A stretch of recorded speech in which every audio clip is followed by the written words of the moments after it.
मासू जी का राजा बोलो, आंसू सबका साजा बोलो। मासू जी का राजा बोलो, आंसू सबका साजा बोलो। सबके आस्तेदार खोलो, सत्कारों का सार खोलो। सबके आस्तेदार खोलो, सत्कारों का सार खोलो। दिलों तो जानो, दिलों तो जानो, दिलिए मेरा दिलों तो जाने। मासू के थाने मिलिए मेरा मिलों तो जाने। हेलो दोस्तों, नमस्कार। दुर्गम दृश्य में जयपाल सेनेगी आपका हार्दिक अभिनंदन करता हूं। दोस्तों, सर्वप्रथम तो मैं ये कहना चाहूँगा कि जिस तरह से देश में G20 सम्मेलन का आगाज हुआ, भारत ने किया, विश्व पटल पर भारत का नाम रोशन तो अवश्य हुआ है। और यही नाम जो रोशन की किरणें हैं, जो एक उजाला है और भारत के जो गौरव का प्रतीक भी माना जा सकता है। और इस प्रतीक में आप इस पर जानते हैं कि भारत का नाम जब इस तरह से विश्वविख्यात होता है तो भारत का एक जो अपनी संस्कृति सामने आ गए यार, भारत की सामने जो आ गए, अपनी बुला रहे सभ्यता है, यहाँ की अर्थव्यवस्था है, वो जरूर विश्व के हर कोने तक प्रकाशमय होगी। और यहाँ पर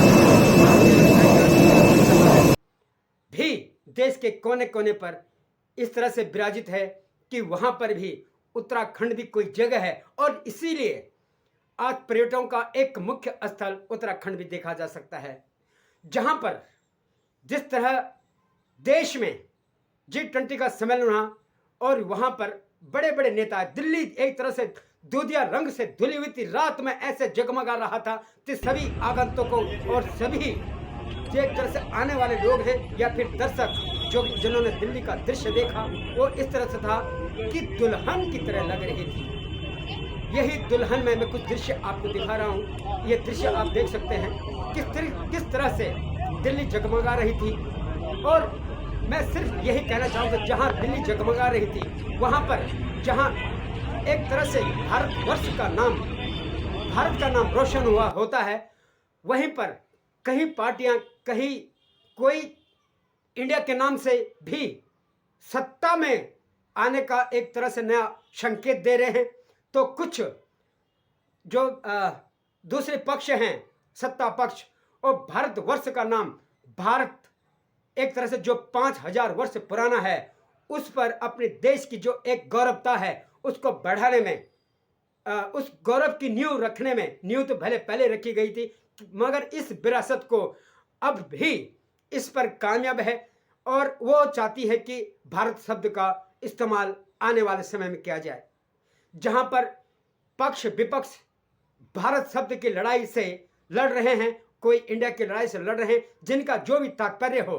मगर इसमें एक शब्द हम जरूर जोड़ना चाहेंगे कि जो भारत के नाम से प्रसिद्ध है, वह भारत जहां पर कि भारत ने जन्म लिया, वह पौड़ी गढ़वाल के कोटद्वार क्षेत्र में पड़ता है, यानी कोटद्वार के एक किनारे पर बसा हुआ है कर्णाश्रम।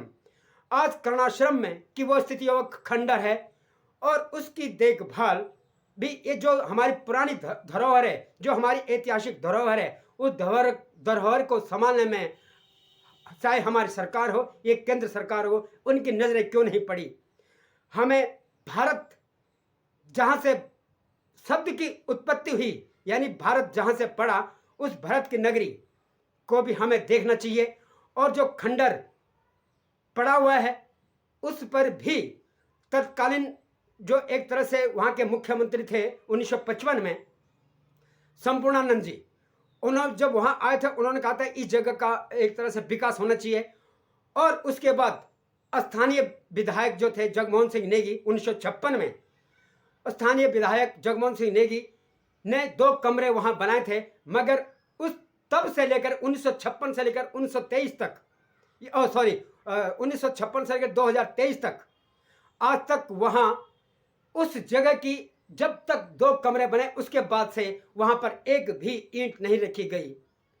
मुझे बड़ा अफसोस होता है कि यानी कि देशवासियों को बड़ा अफसोस होगा या उत्तराखंडियों को बड़ा अफसोस होगा कि सरकार को आखिर तक इस ओर क्यों नहीं ध्यान दिया जा रहा है कि जबकि भारत का नाम जिस भारत के नाम से, और वो भारत की नगरी ही एक तरह से चौपट, एक भारत की नगरी ही एक तरह से खंडहर पड़ी है, वीरान पड़ी है, तो फिर वहां का उस तरफ पर इन नेताओं का जो कि सत्ता के लिए, जो कि एक दूसरे के प्रत्यारोप में जिस तरह सुर्खियों में हैं, उनके प्रवक्ताएं भी आए दिन टीवी चैनलों पर देख सकते हैं कि वो जब इस तरह की बातें करते हैं, कोई भारत के नाम से जितना था वो था, अरे जो भी था, मगर आप जहां की विरासत जो है उसको संभालने हम क्यों नहीं कामयाब होते हैं?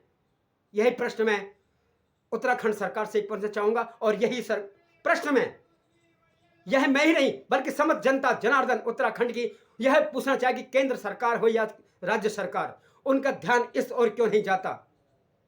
जब हम विश्व पटल पर प्रख्यात हो रहे हैं तो आखिर तक जहां जिस भारत के नाम से भारत पड़ा, आज वो भारत की नगरी क्यों एक तरह से विकास के पथ पर अग्रसर न हुई? दोस्तों, आपकी क्या राय अवश्य कमेंट लिखिएगा और बताइएगा। जितने भी आप इस वीडियो को वायरल करेंगे और आगे बढ़ाएंगे तभी सरकार की भी नींद खुलेगी और केंद्र सरकार की भी।